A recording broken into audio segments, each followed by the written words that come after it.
আয়াত ৭ صراط الذين أنعمت عليهم غير المغضوب عليهم ولا الضالين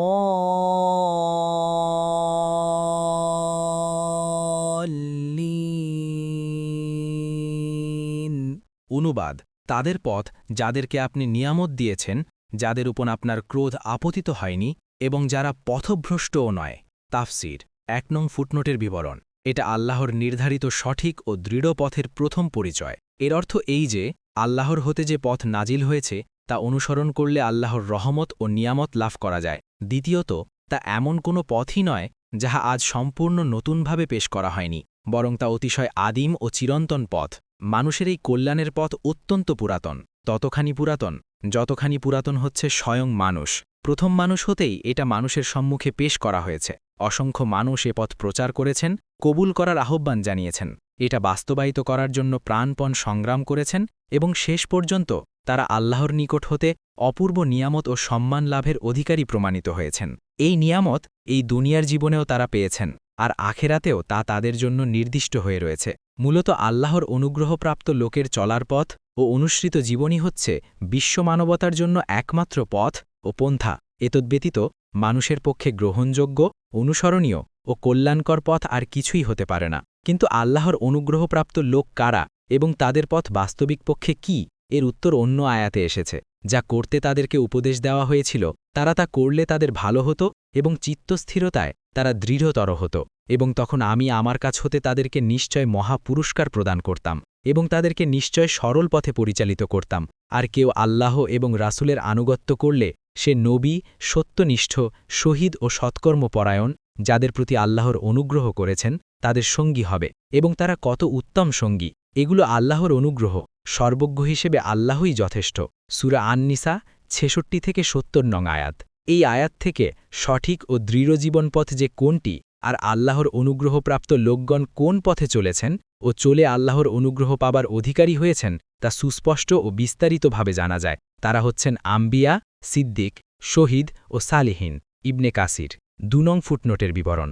এটা আল্লাহর নির্ধারিত সিরাতুল মুস্তাকিমের দ্বিতীয় পরিচয়।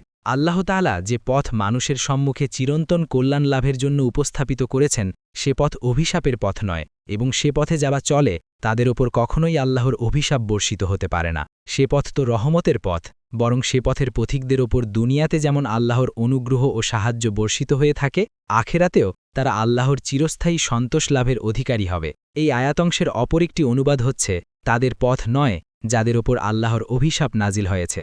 এরূপ অনুবাদ করলে তাতে সিরাতুল মুস্তাকিম ছাড়া আরও একটি পথের ইঙ্গিত মানুষের সামনে উপস্থাপিত হয়, যা আল্লাহর নিকট হতে অভিশপ্ত, এবং সেই পথ হতে মানুষকে রক্ষা করাই এর উদ্দেশ্য মনে হয়। কিন্তু এখানে আল্লাহ মূলত একটি পথে উপস্থাপিত করেছেন, এবং একটি পথেরই ইতিবাচক দুইটি বিশেষণ দ্বারা সেটাকে অত্যাধিক সুস্পষ্ট করে তুলে ধরেছেন। তাই অনেকেই পূর্বোক্ত প্রথম অনুবাদটিকেই প্রাধান্য দিয়েছেন। উভয় অর্থের জন্য জামাকশারি, ইবনে কাসির, ফাথুল কাদির, প্রথম অনুবাদ বা দ্বিতীয় অনুবাদ যাই হোক না কেন, এখানে এ কথাই স্পষ্ট হচ্ছে যে আল্লাহর প্রতি ঈমানবার লোকদেরকে প্রকারান্তরে এমন পথ ও পন্থা গ্রহণ হতে বিরত থাকবার নির্দেশ দেয়া হচ্ছে যে আল্লাহর অভিশাপের পথ, যে পথে চলে কোনো কোনো লোক অভিশপ্ত হয়েছে। কিন্তু সে অভিশপ্ত কারা, কারা কোন পথে চলে আল্লাহর নিকট হতে অভিশপ্ত হয়েছে, তাদের সম্পর্কে বিস্তারিত জেনে নেওয়া আবশ্যক। কুরআন মাজিদ ঐতিহাসিক জাতিদের সম্পর্কে উল্লেখ করতে গিয়ে বলা হয়েছে, আর তাদের উপর অপমান, লাঞ্ছনা ও দারিদ্র্যের কষাঘাত হানা হয়েছে এবং তারা আল্লাহর অভিশাপ প্রাপ্ত হয়েছে। সূরা আল বাকারার ৬১।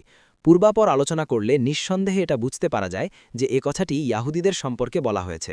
তাই মাগদুব বলতে যে এখানে ইয়াহুদীদের বুঝানো হয়েছে সে বিষয়ে সমস্ত মুফাসসিরই একমত। রাসূলুল্লাহ সাল্লাল্লাহু আলাইহি ওয়াসাল্লামের হাদিসেও অনুরূপ স্পষ্ট বর্ণনা রয়েছে। দেখুন মুসনাদে আহমদ ৫/৩২-৩৩। ৩ নম্বর নোটের বিবরণ। এটি সিরাতুল মুস্তাকিমের তৃতীয় ও সর্বশেষ পরিচয়, অর্থাৎ যারা সিরাতুল মুস্তাকিমে চলে আল্লাহর নিয়ামত লাভ করতে পেরেছেন তারা পথভ্রষ্ট নন, কোনো গোমরাহী পথে তারা চলেন না। পূর্বলিখিত আয়াতের ন্যায় এ আয়াতেরও অন্য অনুবাদ হচ্ছে তাদের পথে নয় যারা পথভ্রষ্ট হয়ে গেছে, যারা গুমরাহ হয়ে আল্লাহর উপস্থাপিত পথ হতে বিচ্যুত হয়ে পড়েছে। রাসূলুল্লাহ সাল্লাল্লাহু আলাইহি ওয়াসাল্লামের হাদিস থেকে এ পথভ্রষ্ট লোকদের পরিচয় জানতে পারা যায় যে দুনিয়ার ইতিহাসে নাসারাগণ হচ্ছে কুরআনে উল্লেখিত এ গুমরাহ ও পথভ্রষ্ট জাতি। মুসনাদে আহমদ ৫/৩২, ৩৩, ৭৭। কোনো মুসলিম যখন সূরা আল ফাতেহা পাঠ করে তখন সে প্রকারান্তরে একথাই ঘোষণা করে যে হে আল্লাহ, আমরা স্বীকার করি আপনার সার্বভৌমত্বের ভিত্তিতে যে জীবনধারা গড়ে ওঠে তাই একমাত্র মুক্তির পথ। এজন্য আপনার নির্ধারিত এ পথে চলে যারা আপনার নিয়ামত পেয়েছেন সেই পথে একমাত্র সত্য ও কল্যাণের পথ। আল্লাহ সেই পথেই আমাদেরকে চলবার তাওফিক দিন। আর যাদের উপর আপনার অভিশাপ বর্ষিত হয়েছে ও যারা পথভ্রষ্ট হয়েছে তাদের যেন আমরা অনুসরণ না করি, কেননা সে পথে প্রকৃতই কোনো কল্যাণ নেই। বস্তুত পবিত্র কুরআন দুনিয়ার বর্তমান বিশ্ব মানবতার সর্বশ্রেষ্ঠ এবং একমাত্র সর্বশেষ আল্লাহর দেয়া গ্রন্থ। এর উপস্থাপিত আদর্শ ও জীবন পথই হচ্ছে বিশ্ব মানবতার একমাত্র স্থায়ী ও কল্যাণের পথ। এর বিপরীত সমস্ত জীবন আদর্শকে মিথ্যা প্রমাণ করে একমাত্র এরই উপস্থাপিত আদর্শের ভিত্তিতে নিজেদেরকে গঠন করা মুসলিমদের একমাত্র দায়িত্ব। মুসলিমরা আজও সেই দায়িত্ব পালনে উদ্বুদ্ধ হলে সূরা আল ফাতেহা তাদের জীবনে সার্থক হবে। মূলত যারা সূরা আল ফাতেহার অর্থ বুঝে সূরা আল ফাতেহা পাঠ শেষ করার পর তাদের মন থেকে দোয়া করবে, আল্লাহ তাআলা তাদের দোয়া কবুল করবেন। হাদিসে এসেছে, রাসূলুল্লাহ সাল্লাল্লাহু আলাইহি ওয়াসাল্লাম বলেছেন, ইযা ক্বালাল ইমামু গায়রিল মাগদুবি আলাইহিম ওয়ালাদ-দাল্লিন ফাকুলু আমিন ফামান ওয়াফাকা কওলুহু কওলাল মালাইকাতি গুফিরা লাহু মা তাকদ্দামা মিন যামবিহি। যখন ইমাম গায়রিল মাগদুবি আলাইহিম ওয়ালাদ-দাল্লিন বলে তখন তোমরা আমিন বা হে আল্লাহ কবুল করো এ কথাটি বলো, কেননা যার কথাটি ফেরেশতাদের কথা অনুযায়ী হবে তার পূর্বের গুনাহ ক্ষমা করে দেয়া হবে। বুখারী ৭৮২, মুসলিম ৪০০। অন্য বর্ণনায় এসেছে, ওয়া ইযা ক্বালা গায়রিল মাগদুবি আলাইহিম ওয়ালাদ-দাল্লিন ফাকুলু আমিন ইউজিবুকুমুল্লাহ।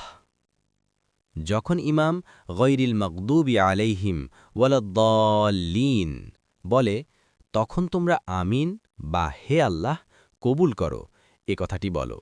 এতে আল্লাহ তোমাদের আহ্বানের সাড়া দিবেন, দোয়া কবুল করবেন। মুসলিম ৪০৪। অন্য এক হাদিসে এসেছে, রাসূলুল্লাহ সাল্লাল্লাহু আলাইহি ওয়াসাল্লাম বলেছেন, মা হাসাদাতকুমুল ইয়াহুদু আলা শাইইন মা হাসাদাতকুমু আলা সালামি ওয়াত তা'মিনি। ইহুদিরা তোমাদেরকে তোমাদের সালাম ও আমিন বলার চেয়ে বেশি কোনো বিষয়ের ওপর হিংসা করে না। ইবনে মাজাহ ৮৫৬।